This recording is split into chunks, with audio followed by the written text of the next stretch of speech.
जी अस्सलाम वालेकुम मेरे सारे ਵੀਰਾਂ ਨੂੰ ਸਾਰੇ ਦੋਸਤਾਂ ਨੂੰ ਸਾਰੇ ਸੱਜਣਾਂ ਨੂੰ ਮੈਂ ਤੁਹਾਡਾ ਭਾਈ ਮਿਰਜ਼ਾ ਸ਼ੁਏਬ ਬੇਗ ਯਾਰ ਗੱਲ ਇਹ ਕਹਿਣਾ ਚਾਹਨਾ ਮੈਂ ਇੱਕ ਕਾਫੀ ਦਿਨੋਂ ਤੋਂ ਤੁਸੀਂ ਖਬਰਾਂ ਤਾਂ ਸੁਣਦੇ ਪਏ ਹੋਗੇ ਕਿ 197 ਮਮਾਲਕ ਇਹ ਕਰੋਨਾ ਵਾਇਰਸ ਦੀ ਲਪੇਟ 'ਚ ਆਇਆ ਤੇ ਪੂਰੀ ਦੁਨੀਆ ਠੱਪ ਹੋ ਕੇ ਬੈਠੀ ਆ ਤੇ ਕੋਈ ਕਾਰੋਬਾਰ ਸਾਰੇ ਮੁਆਸ਼ਾ ਥੱਲੇ ਡਾਊਨ ਹੋਈ ਪਈ ਆ ਤੇ ਦੋਸਤੋ ਅੱਜ ਪੂਰੇ ਡੋਨਾਲਡ ਟਰੰਪ ਨੂੰ ਪਤਾ ਲੱਗਿਆ ਬਰਤਾਨੀਆ ਨੂੰ ਪਤਾ ਚੱਲਿਆ ਦੁਨੀਆ ਦੇ ਯੂਰਪ ਕੰਟਰੀ ਨੂੰ ਪਤਾ ਚੱਲਿਆ ਕਿ ਲਾਕਡਾਊਨ ਕੀ ਹੁੰਦਾ ਹੈ ਅੱਜ ਪੂਰੀ ਦੁਨੀਆ ਪੂਰਾ ਇੰਡੀਆ ਪੂਰਾ ਵਰਲਡ ਲਾਕਡਾਊਨ ਤੋਂ ਪਿੱਟਣ ਡਿਆ ਕਿੰਨੇ ਗਰੀਬ ਮਰਦੇ ਪਏ ਆ ਤੇ ਲੇਕਿਨ ਭਾਈ ਇਹ ਕਿਸੇ ਨਹੀਂ ਸੋਚਿਆ ਸੀ ਕਿ ਅੱਜ ਤੋਂ 9 ਮਹੀਨੇ ਹੋ ਗਏ ਨੇ ਕਸ਼ਮੀਰ ਲਾਕਡਾਊਨ ਹੋਇਆ ਪਿਆ ਉਹਦੇ ਬਾਰੇ ਕਸ਼ਮੀਰ ਦੇ ਛੋਟੇ ਛੋਟੇ ਬੱਚੇ ਛੋਟੀ ਛੋਟੀ ਬੱਚੀਆਂ ਮਾਵਾਂ ਬਹਿਨਾਂ ਪਿੱਟ ਪਿੱਟ ਤੇ ਬਹਿ ਰਹੀਆਂ ਨੇ ਹਮ ਕਿਆ ਚਾਹਤੇ हैं आज़ादी हम क्या चाहते हैं आज़ादी ਲੇਕਿਨ ਕਿਸੇ ਨੂੰ ਇਸ ਗੱਲ ਦਾ ਖਿਆਲ ਨਹੀਂ ਆਇਆ ਤੇ ਦੇਖੋ ਅੱਜ ਉਹ ਕਸ਼ਮੀਰੀ ਮਾਵਾਂ ਬਹਿਨਾਂ ਦੇ ਛੋਟੇ ਛੋਟੇ ਬੱਚਿਆਂ ਦੇ ਅੱਲਾ ਨੇ ਕਈ ਫਰਿਆਦ ਸੁਣੀ ਕਿ ਪੂਰੀ ਦੁਨੀਆ ਨੂੰ ਜਾਮ ਕਰਤਾ ਪੂਰੀ ਦੁਨੀਆ ਨੂੰ ਇੱਕ ਛੋਟਾ ਜਿਹਾ ਵਾਇਰਸ ਕਰੋਨਾ ਵਾਇਰਸ ਜਿੰਦਾ ਕੋਈ ਦੁਨੀਆ ਉਹ ਕਹਿੰਦੇ ਆ ਕਿ ਦੁਨੀਆ ਤਾਂ ਚੰਨ 'ਤੇ ਪਹੁੰਚ ਗਈ ਹੈ ਸਾਇੰਸ ਨੇ ਇਹ ਤਰੱਕੀ ਕਰ ਲਈ ਹੈ ਕਿ ਵੀਰਾ ਤਰੱਕੀ ਕਿਹਦੇ ਗਈ ਇਸ ਸਾਇੰਸ ਦੀ ਤਰੱਕੀ ਸਭ ਕੁਝ ਖਤਮ ਹੈ ਇਹ ਅੱਲਾ ਦੀ ਜਦੋਂ ਲਾਠੀ ਬੇਆਵਾਜ਼ ਹੁੰਦੀ ਹੈ ਤੇ ਉਹਦੇ 'ਚ ਜਦੋਂ ਵੀ ਆਵਾਜ਼ ਨਹੀਂ ਹੁੰਦੀ ਜਦੋਂ ਵੀ ਉਹਦੀ ਆਪਣੀ ਤਮੰਨਾ ਹੁੰਦੀ ਉਹ ਕੁਦਰਤ ਦਾ ਜਦੋਂ ਚਾਹੁੰਦੀ ਉਦੋਂ ਹੀ ਕੁਝ ਕਰਦੀ ਹੈ ਅੱਜ ਉਹ ਛੋਟੇ ਬੱਚਿਆਂ ਦੇ ਛੋਟੇ ਬੱਚੀਆਂ ਦੀ ਮਾਵਾਂ ਬਹਿਨਾਂ ਦੀਆਂ ਦੁਆਵਾਂ ਦੇਖੋ ਕਿ ਜਿਹੜਾ ਤੁਸੀਂ ਕਸ਼ਮੀਰ ਨੂੰ 9 ਮਹੀਨਿਆਂ ਤੋਂ ਲਾਕਡਾਊਨ ਕੀਤਾ ਸੀ ਉਹ ਅੱਜ ਪੂਰੀ ਦੁਨੀਆ ਲਾਕਡਾਊਨ ਹੋਈ ਪਈ ਹੈ ਇਹਦੇ ਵਿੱਚ ਗੱਲ ਹੈ ਕਿ ਮੇਰੀ ਸ਼ਾਰਟਕਟ ਗੱਲ ਹੈ ਮੈਂ ਦੀ ਜ਼ਿਆਦਾ ਲੰਮੀ ਗੱਲ ਨਹੀਂ ਕਰਨਾ ਚਾਹੁੰਦਾ ਕਿ ਦੇਖੋ ਯਾਰ ਕਿ ਸਾਡੇ ਜਿੰਨੇ ਵੀ ਮੁਸਲਮਾਨ ਮਾਲਕ ਵਿੱਚ ਹੈਗੇ ਹੁੰਦੇ ਸਾਰੇ 'ਚ ਜ਼ੁਲਮ ਹੋ ਰਿਹਾ ਵੇਖੋ ਅਫਗਾਨਿਸਤਾਨ 'ਚ ਫਲਸਤੀਨ 'ਚ ਬਰਮਾ 'ਚ ਕਸ਼ਮੀਰ 'ਚ ਇੰਡੀਆ ਵਿੱਚ ਤੇ ਜ਼ੁਲਮ ਹੋ ਰਿਹਾ ਤੇ ਉਹਨੂੰ ਕੋਈ ਪੁੱਛਣ ਵਾਲਾ ਕੋਈ ਨਹੀਂ ਸਾਰੇ ਜਿੰਨੇ ਵੀ ਅਕਵਾਮੇ ਮੁਤੱਹਦਾ ਦੇ ਸਾਡੇ ਇਮਰਾਨ ਖਾਨ ਲੀਡਰ ਸਾਹਿਬ ਬੋਲ ਬੋਲ ਕੇ ਬਹਿ ਰਹੇ ਨੇ ਯਾਰ ਕਿ ਅਕਵਾਮ ਮੁਤੱਹਦਾ ਵਾਲੇ ਸੁਣ ਲਓ ਸਾਡੀਆਂ ਇਹ ਫਰਿਆਦਾਂ ਸੁਣ ਲਓ ਸਾਡਾ ਕਸ਼ਮੀਰ ਜਾਮ ਹੋਇਆ ਪਿਆ ਕਸ਼ਮੀਰ ਬਲੌਕ ਹੋਇਆ ਪਿਆ ਲਾਕਡਾਊਨ ਹੋਇਆ ਪਿਆ ਉੱਥੇ ਬੱਚੇ ਭੁੱਖੇ ਮਰਦੇ ਪਏ ਆ ਲੇਕਿਨ ਕਿਸੇ ਨਹੀਂ ਸੁਣੀ ਤੇ ਦੇਖੋ ਅੱਲਾਹ ਤਾਲਾ ਨੇ ਕੀ ਕੀਤਾ ਕਿ ਸਾਰੀ ਦੁਨੀਆ ਉਹਨੇ ਲਾਕਡਾਊਨ ਕਰਤੀ ਹੈ ਸਾਰੀ ਦੁਨੀਆ ਉਹਨੇ ਜਾਮ ਕਰਤੀ ਦੁਨੀਆ ਦੀਆਂ ਸਾਰੀਆਂ ਮੁਆਸ਼ੀ ਤਾਕਤਾਂ ਠੱਪ ਹੋ ਕੇ ਬਹਿ ਗਈਆਂ ਦੁਨੀਆ ਦਾ ਕੋਈ ਐਸਾ ਕੋਈ ਇਲਾਜ ਇਹਦਾ ਨਹੀਂ ਦਰਿਆਫਤ ਕਰ ਸਕੀ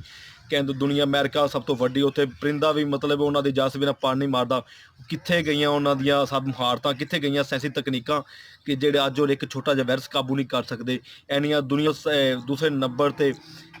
ਜਿਹੜਾ ਅਮਰੀਕਾ ਆ ਰਿਹਾ ਜਿੱਥੇ ਸਭ ਤੋਂ ਜ਼ਿਆਦਾ ਹਲਾਕਤਾਂ ਹੋ ਰਹੀਆਂ ਨੇ ਉਹਦਾ ਕਾਬੂ ਨਹੀਂ ਪਾਇਆ ਜਾ ਰਿਹਾ ਉਹ ਦੁਨੀਆ ਕਹਿੰਦੀ ਸੀ ਕਿ ਬਹੁਤ ਬਹੁਤ ਤਰੱਕੀ ਕਰ ਗਈ ਕਿੱਥੇ ਗਈ ਇਹਨਾਂ ਤਰੱਕੀ ਯਾਰ ਅੱਲਾ ਦੀ ਜਦੋਂ ਕੁਦਰਤ ਹੁੰਦੀ ਹੈ ਨਾ ਤੇ ਉਹ ਆਪਣਾ ਜੋਹਰ ਦਿਖਾਉਂਦੀ ਆ ਜਦੋਂ ਇਨਸਾਨ ਕੁਦਰਤ ਨੂੰ ਛੇੜਖਾਨੀ ਕਰਦਾ ਹੈ ਤਾਂ ਅੱਲਾਹ ਤਾਲਾ ਵੀ ਉਹਨੂੰ ਜ਼ਰੂਰ ਹੁੰਦਾ ਆਪਣਾ ਮਜ਼ਾ ਚਖਾਉਂਦਾ ਹੈ ਕਿ ਮੇਰੇ ਭਾਈਓ ਕਿ ਅਸੀਂ ਸਾਰੇ ਮੁਸਲਮਾਨ ਆ ਅੱਲਾ ਅੱਗੇ ਕਿਆਮਤ ਦੀ ਨਿਸ਼ਾਨੀਆਂ ਹੁੰਦੀਆਂ ਨੇ ਕਿ ਅਸੀਂ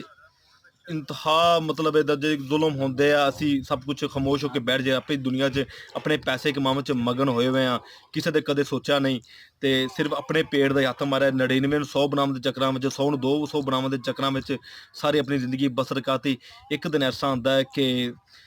ਮਲਕੁਲ ਮੌਤ ਸਾਹਮਣੇ ਆ ਜਾਂਦਾ ਹੈ ਉਦੋਂ ਵੀ ਸਾਹ ਦਾ ਵੀ ਪਤਾ ਨਹੀਂ ਚੱਲਦਾ ਹੈ ਸਾਹ ਤੇ ਜਦੋਂ ਸਾਹਮਣੇ ਅੱਖਾਂ ਨਜ਼ਰ ਪੈਂਦੀਆਂ ਸਾਹਮਣੇ ਆਂਡੇ ਟੱਡੇ ਰਹਿੰਦੇ ਆ ਕਿ ਫਿਰ ਕੋਈ ਵਕਤ ਨਹੀਂ ਮਿਲਦਾ ਕੋਈ ਟਾਈਮ ਨਹੀਂ ਹੁੰਦਾ ਕੀ ਅਸੀਂ ਦੁਨੀਆ ਦੇ ਚੰਦ ਦਿਨ ਦੀਆਂ ਬਹਾਰਾਂ ਅਸੀਂ ਦੇਖਿਆ ਤਾਂ ਉਦੋਂ ਬਾਅਦ ਇਹ ਜ਼ਿੰਦਗੀ ਇੱਕ ਦੋ ਦਿਨ ਦੀ ਜ਼ਿੰਦਗੀ ਇਨਸਾਨ ਦੀ ਕੀ ਉਹ ਜ਼ਿੰਦਗੀ 'ਚ ਕੀ ਖੋਇਆ ਕੀ ਪਾਇਆ ਦੇਖੋ ਕਿੰਨੇ ਮੇਰੇ ਭਾਈਆਂ ਦੋਸਤਾਂ ਦੇ ਕਸ਼ਮੀਰ 'ਚ ਜ਼ੁਲਮ ਹੋਇਆ ਉਹ ਕਿਸੇ ਅਕਵਾਮੇ ਮੁਤੱਹਦਾ ਦੇ ਆਲਮੀ ਦੁਨੀਆ ਸਾਰੀ ਖਾਮੋਸ਼ ਰਹੀ ਹੈ ਸਿਰਫ 3 ਮਮਾਲਕ ਹੁੰਦੇ ਹੱਕ 'ਚ ਬੋਲਿਆ ਬਾਕੀ ਸਾਰੇ ਖਾਮੋਸ਼ ਰਹੇ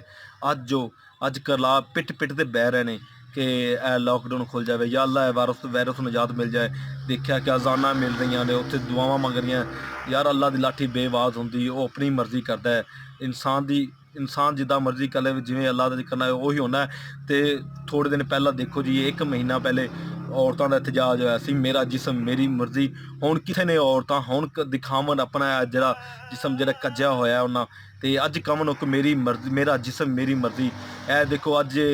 ਇਹ ਕੁਦਰਤ ਵੀ ਕਹਿੰਦੀ ਹੈ ਕਿ ਖੁਦਾ ਵੀ ਕਹਿੰਦਾ ਹੈ ਕਿ ਮੇਰੀ ਕੁਦਰਤ ਮੇਰੀ ਮਰਜ਼ੀ ਅੱਲਾਹ ਤਾਲਾ ਦੀ ਜ਼ਾਤ ਵੀ ਇਹ ਆਵਾਜ਼ ਨਿਕਲਦੀ ਪਈ ਹੈ ਅਸਮਾਨ ਵਿੱਚੋਂ ਵੀ ਜ਼ਮੀਨ ਵਿੱਚੋਂ ਵੀ ਗਿਰਦੋ ਨਵਾਹ ਵਿੱਚ ਕਰੋਨਾ ਵਾਇਰਸ ਵਿੱਚੋਂ ਵੀ ਇਹ ਵਬਾ ਨਿਕਲਦੀ ਪਈ ਹੈ ਕਿ ਮੇਰੀ ਕੁਦਰਤ ਮੇਰੀ ਮਰਜ਼ੀ ਤੁਸੀਂ ਦੁਆਵਾਂ ਕਰ ਲਓ ਜਿੱਦਾਂ ਮਰਜ਼ੀ ਤਸਮੀਆਂ ਆਇਤਾਂ ਪੜ੍ਹ ਲਓ ਪਰ ਹੋਣਾ ਉਹ ਜੋ ਅੱਲਾਹ ਚਾਹੁੰਦਾ ਹੈ ਤੇ ਮੇਰੇ ਭਾਈਓ ਕਿਤੇ ਅਗਰ ਦੁਨੀਆ ਤੇ ਐਸ ਕਸ਼ਮੀਰ ਦੀ ਵਾਦੀ ਤੇ ਜ਼ੁਲਮ ਹੁੰਦਾ ਰਿਹਾ ਕੋਈ ਨਹੀਂ ਬੋਲਿਆ ਤਾਂ ਅੱਜ ਦੇਖੋ ਕਿ ਅੱਜ ਪੂਰੀ ਦੁਨੀਆ ਇਸ ਕਰੋਨਾ ਦੀ ਲਪੇਟ 'ਚ ਆਈ ਪਈ ਹੈ ਸੋਚੋ ਕਦਾ ਕਿ ਆਪਣੇ ਮੁਲਕ ਕੰਮ ਕਮਾਲ 3-4 ਦਿਨ ਹੋਇਆ ਲਾਕਡਾਊਨ ਹੋਇਆ ਪਿਆ, ਦੁਨੀਆ ਦਾ ਕੀ ਹਾਲ ਹੈ, ਕਿੰਨੇ ਲੋਕ ਗਰੀਬ ਪਿੱਟ ਰਹੇ ਨੇ, ਵੀਡੀਓ ਬਣਾ ਰਹੇ ਨੇ, ਕਾਲਾਂ ਕਰ ਰਹੇ ਨੇ ਕਿ ਯਾਰ ਅਸੀਂ ਭੁੱਖੇ ਮਰਦੇ ਪਏ। ਯਾਰ ਸਾਡਾ ਕਸ਼ਮੀਰ ਤੇ 9 ਮਹੀਨਿਆਂ ਦਾ ਲਾਕਡਾਊਨ ਹੋਇਆ, ਕਿਸੇ ਨੇ ਸੋਚਿਆ, ਸਾਰੀ ਕੌਮ ਮਤਲਬ ਮਚ ਰਹੀ ਹੈ। ਤੇ ਮੇਰੇ ਭਾਈ ਐਸੇ ਇਹਦੇ ਨਾਲ ਹੀ ਕਿ ਮੈਂ ਹੁਣ ਇਜਾਜ਼ਤ ਚਾਹੁੰਦਾ, ਮੇਰੇ ਹੁਣ ਪ੍ਰੋਗਰਾਮ ਇਨਸ਼ਾਅੱਲਾ ਅਗਲਾ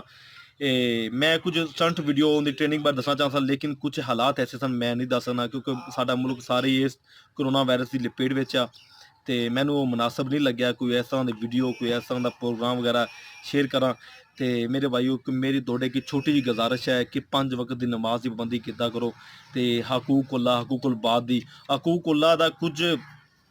ਇਨਸਾਨ ਕੋਲ ਹੋ ਜਾਂਦਾ ਹੈ, ਲੇਕਿਨ ਹਕੂਕੁਲ ਬਾਦ ਨਾ ਮਿਸ ਕੀਤਾ ਕਰੋ। ਬੰਦਿਆਂ ਦੇ ਹਕੂਕ ਹੁੰਦੇ ਆ, ਆਪਣੇ ਕੁਝ ਗਰੀਬ ਭਾਈਆਂ ਦੀ ਹੈਲਪ ਕੀਤਾ ਕਰੋ।